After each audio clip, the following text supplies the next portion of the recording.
people ended up dying that shouldn't have, but it was investigated. I mean, we went into the op room and we had to put this information in front of our commanders over and over and over again, and draw the diagrams that I just drew on the chalkboard, explain how the whole thing went down and how these people were managed to get killed. It was an accident. It was investigated, but it's not what's going on now with the Marines as they are today, and then how they retaliate to one of their guys getting killed or a few of their guys getting killed and busting into a house and killing innocent people in retaliation, and then the government covering it up. That is the crime. That is what we need to focus on. That's what the American people need to realize, that our government and our military are capable of covering up these atrocities, and at least trying to before the news gets out there. The Marines, I mean, I can imagine the situation that they're in. I mean, I've just recently lost a few friends over in Iraq, but the Army psyche and the Marine psyche are two completely different things. So I'm not considering myself an expert on their mentality or what was going through their mind or anything. All I'm saying is that I can somewhat imagine the situation that they're going through, that they had, they got attacked, they knew where it was coming from, most likely. They had an idea of where they were. They didn't get the clearance to go in. They decided to take it upon themselves, or they got the clearance to go in, and they went in and went crazy in retaliation to their loss. I mean, they should be held accountable. I mean, murder in cold blood it's what I fight every day now. I mean, so what they did should be held accountable. But the underlying factor, the major factor is that the government, the military, once again tried to cover it up. I mean, just like Pat Tillman's death.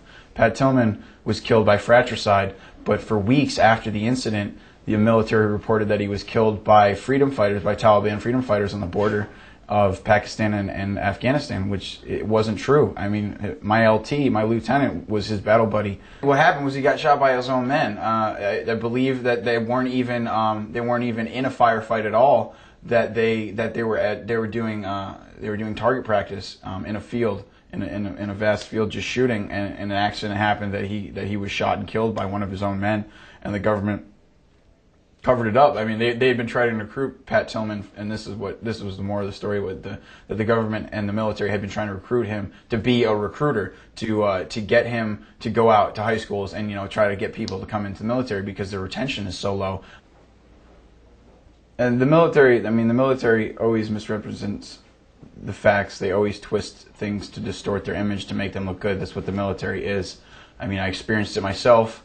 They use and misuse our actions. Just weeks before I was supposed to redeploy back from Afghanistan at the end of my 6-month short tour, they started to build us up for this really big mission. It was our last mission right before we went home.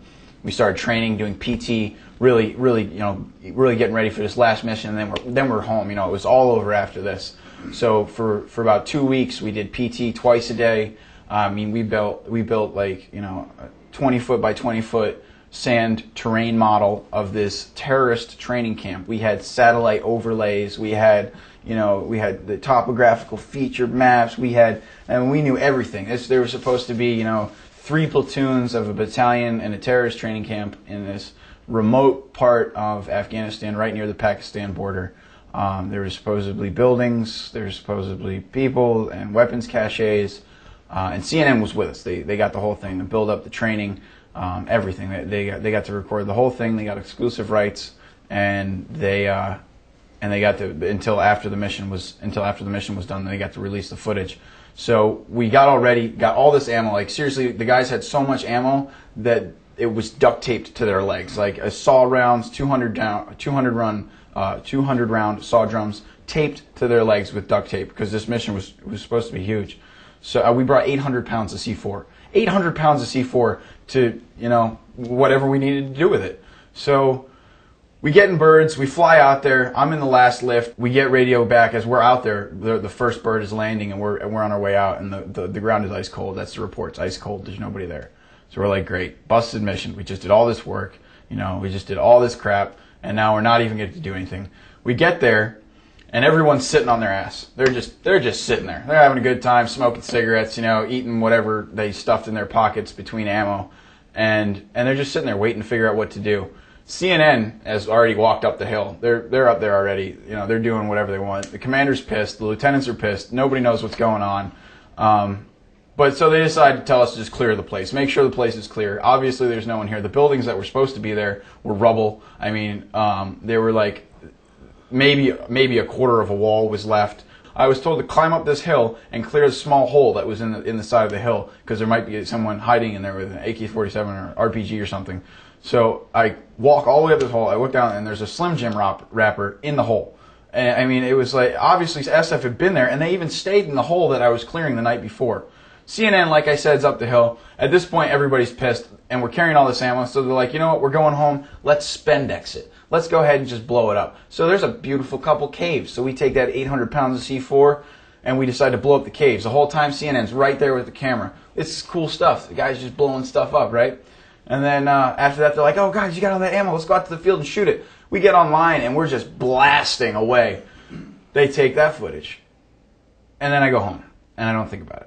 Everybody goes home. Nobody thinks about it. It's over. And as soon as we get back, it's Iraq. You don't even think about it. It wasn't until about 3 months later, someone threw the tape my way.